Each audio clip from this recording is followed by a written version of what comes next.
না, আমার কাছে আমি তো থানায় গেছিলাম এফআইআর করতে, তবে যেহেতু ছাত্রছাত্রীদের ভবিষ্যতের ব্যাপার তাই জন্য আমি সেদিন এফআইআর করিনি।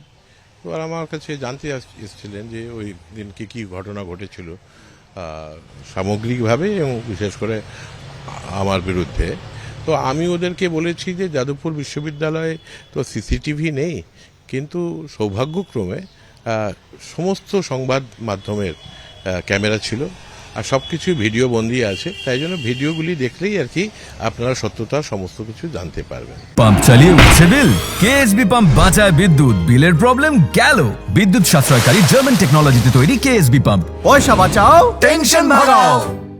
সেই স্টেটমেন্ট আপনি দিলেন, তো ন্যাচুরালি আর কি আমার সম্পর্কে একটু ডিটেলসটা ওদের যেটা অফিসিয়াল ফর্মালিটি করতে হয় আর যে স্টেটমেন্ট আর কি করে যে এফআইআর, সেই এফআইআর আপনার নাম ব্রাত্য বসুর নাম। আপনি জানেন, আমি তো জানি না। এটা আপনি জানেন, আমি জানি না। ইতিমধ্যে যে ঘটনা, সেই ঘটনার এক সপ্তাহ অতিক্রান্ত হয়ে গেল। একটা বিশ্ববিদ্যালয়ের মতো জায়গা, সেই জায়গায় সেই অচলাবস্থা এখনো রয়েছে। ছাত্ররা বারবার দাবি জানাচ্ছে সেটা হচ্ছে কর্তৃপক্ষ কথা বলে।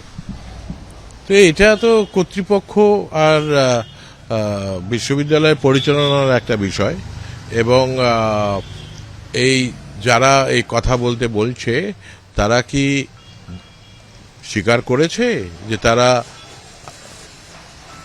ভাস্কর গুপ্তকে অ্যাটাক করেছে? তারা স্বীকার করেছে যে আমাকে অ্যাটাক করেছে? তারা সেই বিষয় নিয়ে কি বলছে এটা তো সারা বিশ্ববিদ্যালয়, সমস্ত বিশ্ববিদ্যালয়রা জানতে চাইছেন। আর আমার অসুবিধাটা হচ্ছে বিশেষ করে যেহেতু যাদবপুর বিশ্ববিদ্যালয়ে আর আমি প্রবীণতম অধ্যাপক, 37 বছর ধরে অধ্যাপনা করছি, এই দৌরাত্ম্যগুলি আমি 3 দশকের বেশি সময় ধরে দেখছি।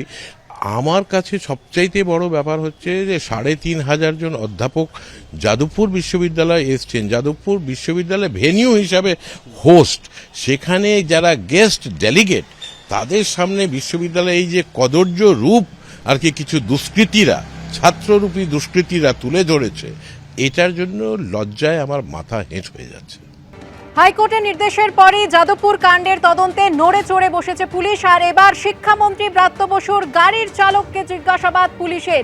আপনারা দেখেছিলেন যে গতকালই আহত ছাত্র ইন্দ্রানুজ রায়ের বয়ান রেকর্ড করা হয়, অধ্যাপক ওমপ্রকাশ মিশ্রের বয়ান রেকর্ড করা হয়, হাসপাতালে গিয়ে যাদবপুর বিশ্ববিদ্যালয়ের উপাচার্যর সঙ্গে পুলিশ কথা বলে, আর এবার শিক্ষামন্ত্রীর গাড়ির চালকের বয়ান রেকর্ড। সরাসরি চলে যাব আমাদের প্রতিনিধি আবির দত্তের কাছে। আবির, কি খবর রয়েছে?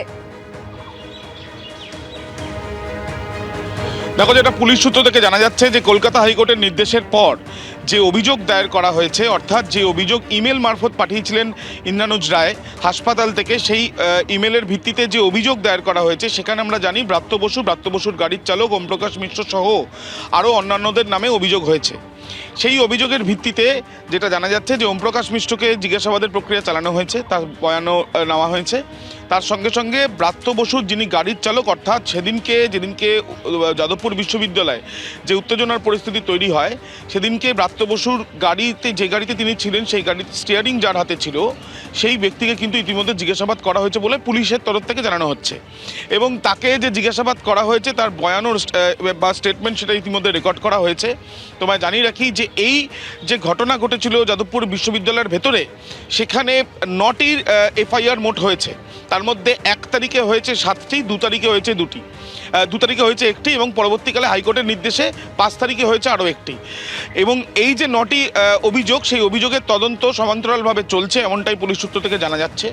এবং সেই তদন্ত চালিয়ে যাওয়ার জন্য বিভিন্ন ব্যক্তিকে যারা সেখানে উপস্থিত ছিল, তার মধ্যে বেশ কয়েকজনকেই জিজ্ঞাসাবাদের প্রক্রিয়া চালানো হচ্ছে। নোটিশ দিয়েও তাদেরকে জিজ্ঞাসাবাদ করা হবে, এমনটাও জানা যাচ্ছে।